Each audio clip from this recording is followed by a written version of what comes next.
Russie, l'opposant Navalny libéré après 30 jours de détention. Le principal opposant au Kremlin, Alexeï Navalny, a annoncé avoir été libéré jeudi après avoir purgé 30 jours de détention, à quelques heures du coup d'envoi du mondial de 0-8 en Russie.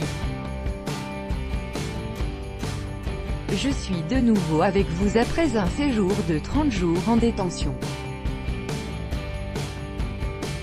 Je suis terriblement heureux d'être en liberté, a-t-il écrit sur Twitter.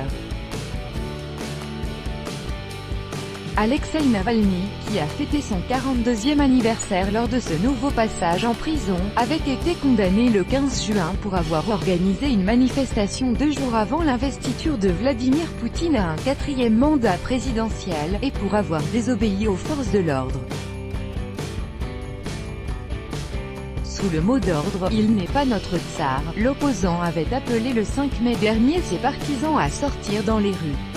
Des milliers de personnes avaient manifesté dans de nombreuses villes du pays. Navalny a multiplié ces derniers mois les manifestations pour faire pression sur le Kremlin, après avoir été déclaré inéligible à l'élection présidentielle du 18 mars, remportée sans surprise par Vladimir Poutine.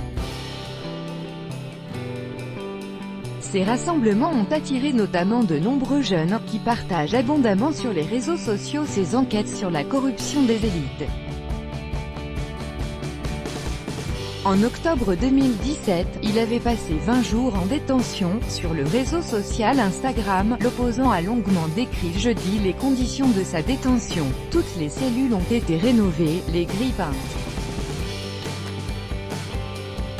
À la place de trous dans le sol, ils ont mis des toilettes, et la nourriture est meilleure que dans un restaurant. Apparemment, les autorités n'excluent pas d'avoir arrêté pour ébriété publique des supporters anglais ivres et ils ne veulent pas qu'ils ternissent la réputation de la Russie, a-t-il estimé. Si vous comptez violer l'ordre public, dépêchez-vous.